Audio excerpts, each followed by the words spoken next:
This is the $300 Nerf God Hopper Beast. In just a few seconds, I increased its capacity from 100 to 400 rounds. But is this really a realistic setup that you should get? Right up here, we got this new custom hopper sent to me from Gyrosoft. You take that original Nemesis hopper, you get rid of that, you plug this one in, and you're just ready to go in like 5 seconds. There's no gluing, unscrewing, pooing, it just lets you unlock God mode and gives you 4 times the amount of ammo. And there's actually more useful features. Aesthetically, you got your options of red or blue, both of which match pretty closely to the original Nemesis colors. It may also be one of the only hoppers out there with built-in Picatinny rails. There's a whopping 1, 2, and 3 rails for 3 times the tactics. Alongside having enough ammo to take on a small European village, I can attach multiple flashlights here to have enough Luma power to burn out anything with eyeballs. This nice wide sliding door on top makes all the difference. It snaps open and close and makes it a breeze to shove fistful of balls inside of it. It takes a tad bit more force than I would like to open up the door, but maybe it'll loosen up over time. There's a pattern of grates on both sides, which allows you to look in and just check in on that ammo level when you need to. This thing is pretty solid. I can't just like cave it in with pure raw finger strength, so there's not much flex to it. So how well does this custom hopper feed ammo rounds through the blaster? Well, I fired approximately 1,600 rounds in here without any major issues. I did run into a few jams, but I don't think it was the hopper's fault. I was using third-party ammo, which doesn't have the best foam consistency. Overall, I think this hopper did a pretty decent job of feeding rounds through this thing, even when I was just holding this blaster still. But for a more consistent rate of fire, you gotta shake it like Shakira. It's rare for me to have little complaints about a product, but in this case, the Gyrosoft Nemesis hopper does exactly what you need it to do. It extends your time playing with this thing, reduces reload time, aka it's more fun. As lame as it may sound, the Nemesis does have like a special place in my heart. In 2017, I was lucky to find this in stores 5 months before international release. And then firing this thing for the first time felt like Nerf reached its peak in foam flinging fun. People enjoyed the series of videos I did surrounding this blaster and had a lot of fun making those too.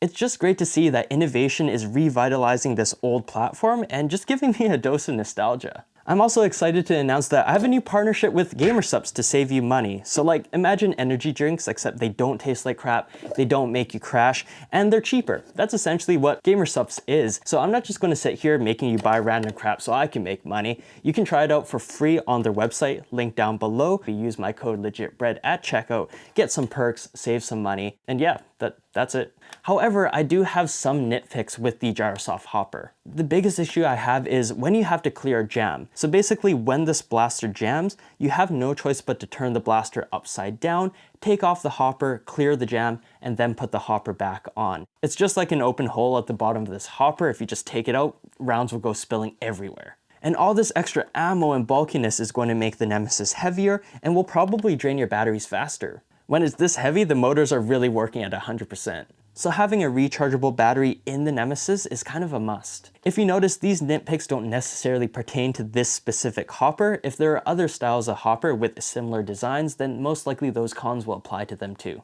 Is this Nemesis God Hopper setup worth buying for yourself? At the start, I said that this is a $300 setup, and that's a heavy toll to pay. In 2017, I bought this blaster for around $170 Canadian. The official Nerf rechargeable battery here costs between $30 to $40, and the Gyrosoft hopper currently sells for $100. If you don't already have the Nemesis and the rechargeable battery, well, trying to source those things today for a reasonable price would be pretty difficult. But I mean, if you do have those things, well, if you spend the extra 90 USD or 100 CAD for this hopper, it's totally that luxurious topping to sprinkle on top of your Nerf Nemesis experience. This thing single-handedly made me wipe the dust off my Nemesis and rediscover why it's one of my favorite Nerf blasters of all time. The price and quality of this hopper is very comparable to other ones on the market. If you got even more cash to burn, there's the 1,055 round murder hole hopper made from 3D printed solid, and that's going to buff up your Nemesis even more. And it's awesome because amazing upgraded hoppers like this aren't just limited to the Nemesis. There's the Perseus and the Prometheus, 2 other full auto rival blasters out there with a plethora of hopper options. They also have a higher rate of fire than the Nemesis. If you're interested in this hopper, I have the link down below. Alright, bye.